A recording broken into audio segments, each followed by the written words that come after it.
Hello, hello, Fitness Freedom listeners.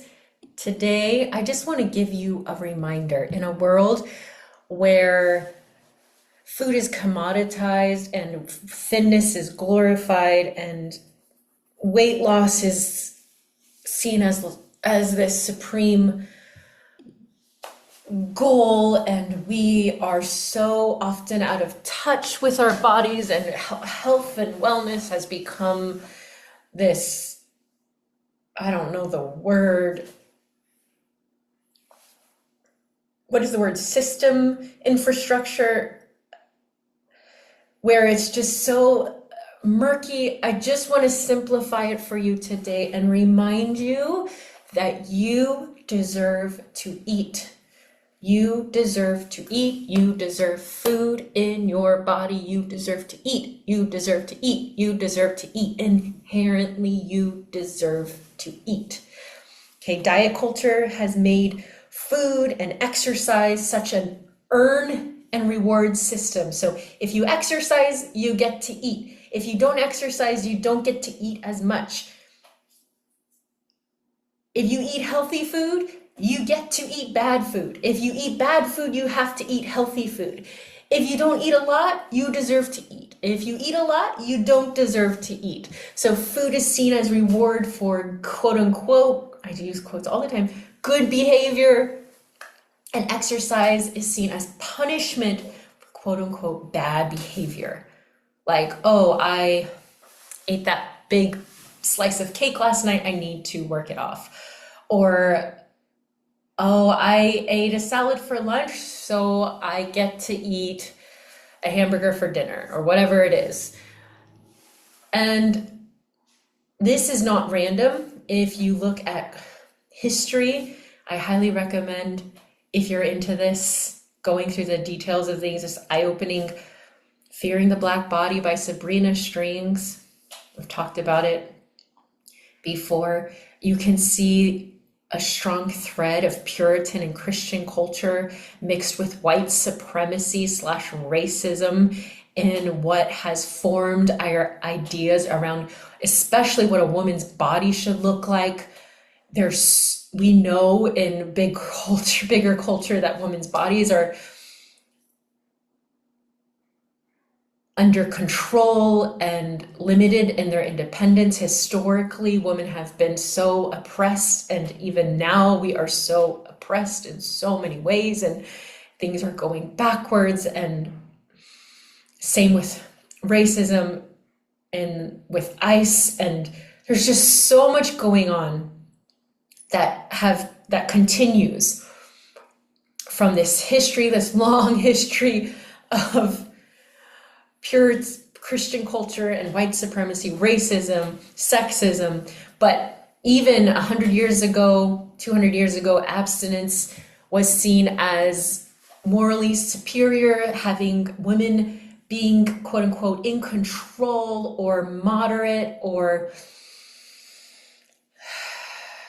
particular about their eating habits was valued. I wonder why. I wonder why. I wonder why. I wonder why. Big bodies were seen as morally inferior and like a flaw, an intrinsic flaw. And it's kind of like everybody's a little bit racist. I think everyone's a little bit fat phobic. We like growing up in our culture, we have to really confront honestly and just question our own biases around bodies and what bodies should look like, because it's just been fed to us subconsciously since we were little and passed down through generations. It's in our genes. So, I mean, maybe literally and the both genes, the G and the J genes, it's in our genes. But you cannot earn goodness by how little or well or how you eat. You cannot defy your goodness by how little or well or how you eat. So we need, in order to have an enjoyable, healthy, nourishing relationship with food and by proxy our bodies, we have to shift our perspective from the mainstream and deeply ingrained ideas that we have about food. So you deserve to eat. Food is something that your body inherently needs, like air you breathe, oxygen you breathe, like sleep. Your body needs food. No matter how active you are or what behaviors you have, your body needs food. You deserve to eat. You deserve food. You deserve to eat. You deserve food. You deserve to eat. You deserve food. And our bodies are not just machines or robots or systems. It's not this intake, outtake that diet culture has so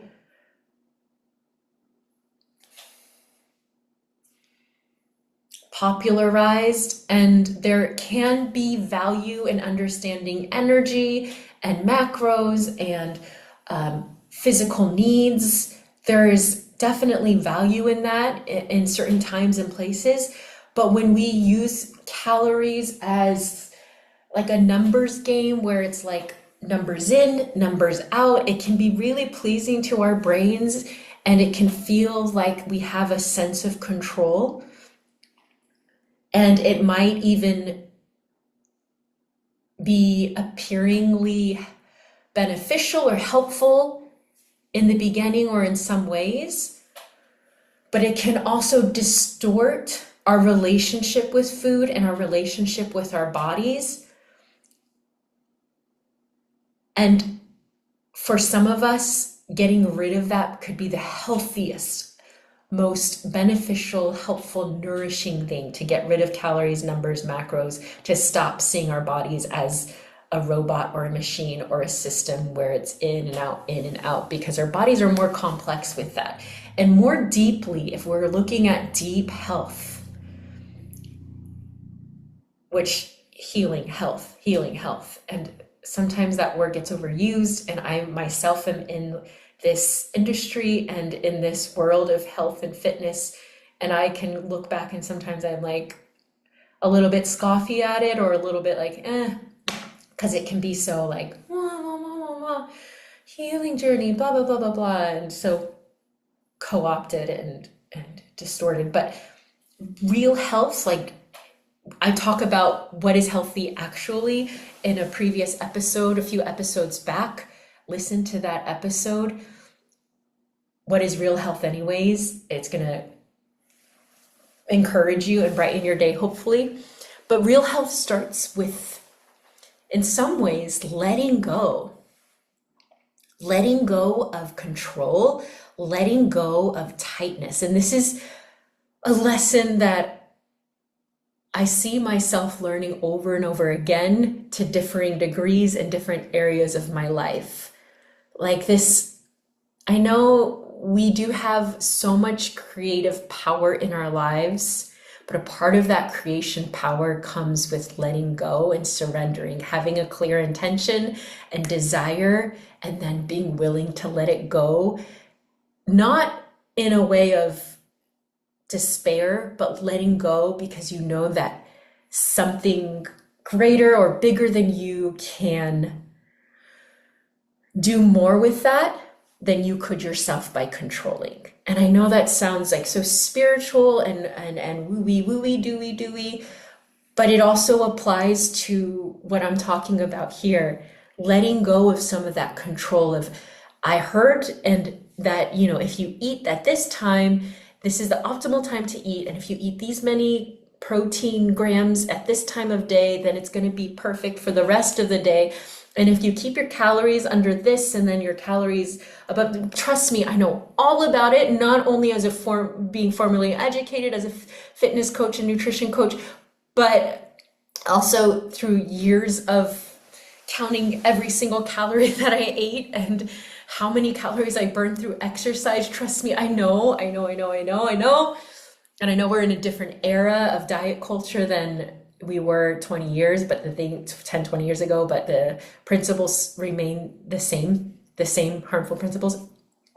Back to my point, healing starts with letting go. And that requires trusting yourself, listening to yourself, and responding. Kind of like I just gave another episode, how to actually love your body, being kind to your body and what that looks like. It's like a communication system with your body.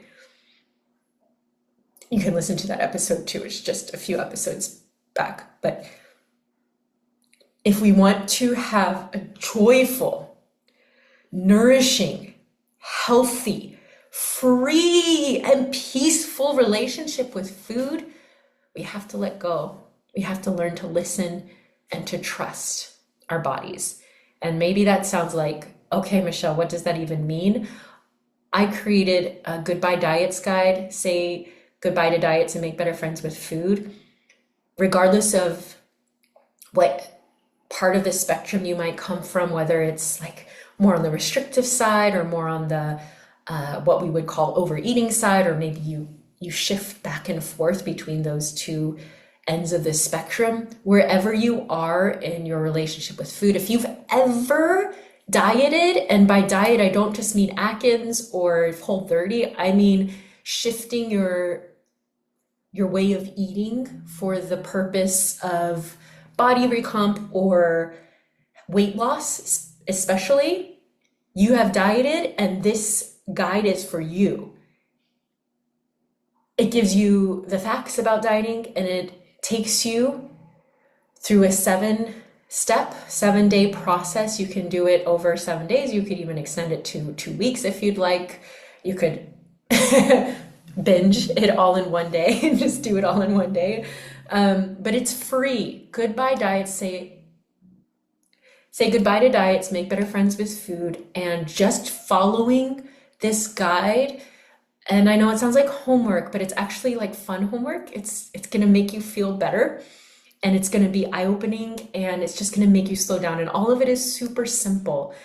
We like to complicate things sometimes unnecessarily, but it's just super simple and super effective. So go to the link in my bio. It's going to be in the show notes. And do it. Let me know how it goes for you. I can't wait to hear it. But remember, you deserve to eat. You deserve food. You do not have to earn it through your behavior, through exercise, through restriction, through not eating, through eating a certain way, through eating a certain amount. You don't need to earn to eat. And I'm talking about all foods here, not just certain foods, all foods. You deserve to eat.